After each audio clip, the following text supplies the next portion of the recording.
Hey, today we've got Jason James on the phone. He's with eCatholic, and we're going to do our rapid chat today, kind of talking to somebody who's been in this remote atmosphere for a while. So, Jason, if you could give us a little bit of a background on what you do, your role at eCatholic, and who eCatholic is, and then I'll start with my discussion that I want to get started. Sure, no problem. First of all, thanks, Lacey, for having me. So I am the Chief Operating Officer of eCatholic. We are a software as a service company serving predominantly Catholic churches and schools throughout the United States. We provide websites, payments, and live streaming for the churches to take advantage of to reach their parishioners. And in my specific role, I oversee the entire operations side of the business, which is inclusive of our services team, our support team, and our development/engineering team. Perfect. So, um, in talking to Jason, he talked about how eCatholic has actually been all remote since about 2016. So we wanted to have him on today to talk about, Jason, tell us a little bit about the tools that you guys use in this work from home environment that you've established and how you keep a company and a team connected and staying in sync, kind of working towards the same goals. Yeah, absolutely. I would say we were one of the fortunate companies when the whole transition occurred with COVID-19 and everybody had to move to a work from home environment, and that we were already doing that. I've been with eCatholic since the beginning of 2019, but around the 2016 timeframe, Josh Simmons, our CEO, decided that he was going to go completely virtual with the company and shut down the home office. And as with any of these transitions, it's always a bit challenging because some people struggle with being at home with all of the distractions that come with being at home.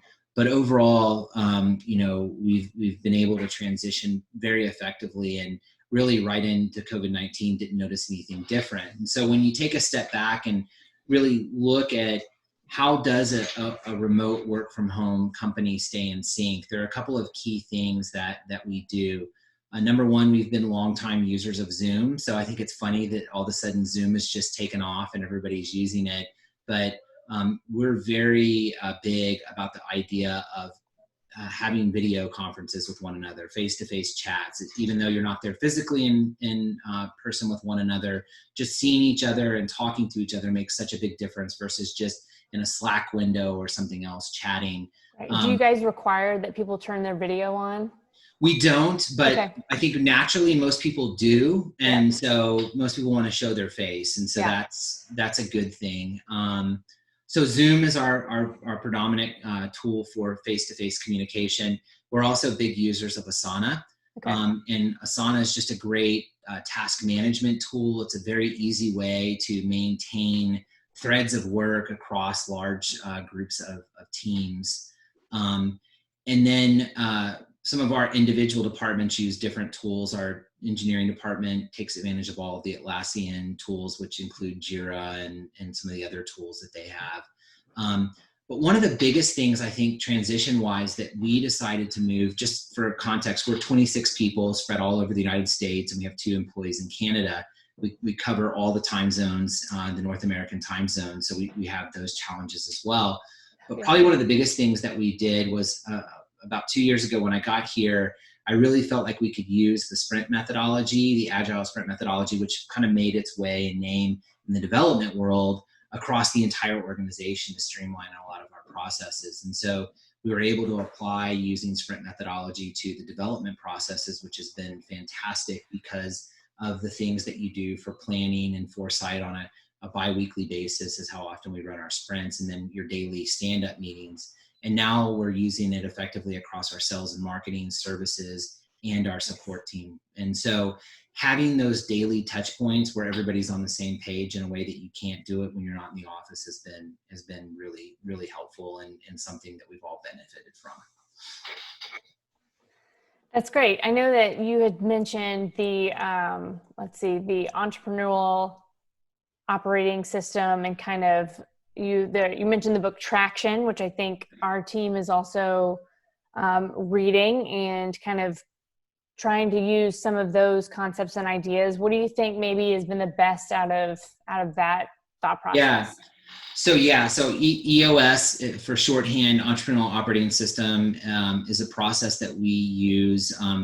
It's something the CEO was using well before I got here, but the whole entire company has taken to it. And there really are three things about the Entrepreneurial Operating System that I think are keys and reasons why everybody should consider using it. Number one is they have this notion of what they call the Vision Traction Organizer, where you basically write down what is your vision, what's your vision for this year, for the next 3 years, and for the next 5 years, and you come to an overarching agreement, and you get the entire company aligned around that vision.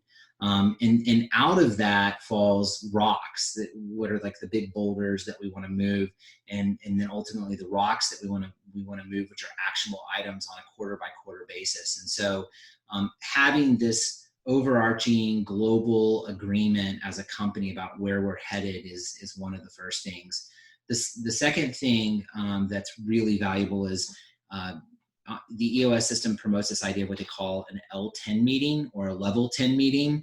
And the idea comes from the notion that every meeting should be as efficient as possible, because you're taking advantage of time that people could be applying elsewhere, and it's costing the company money. So a lot of times meetings have a way of going in completely different direction than where they started.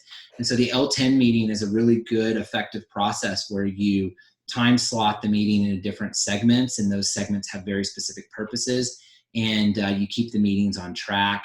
And at the end, everybody gets to rate the meeting on a scale of 1 to 10. And obviously you want a 9 or higher, which that's where the level 10 meeting context comes from. And so we run level 10 meetings through our executive team and through our top level management team. And that's been really great.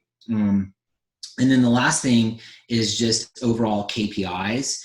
And I think this is something that you hear a lot of companies talk about, and EOS does a really effective job of solidifying the notion of KPIs and dashboards or scorecards. And so every single week, as an executive team, we go through our KPIs. We also, then I go through with my ops management team our KPIs.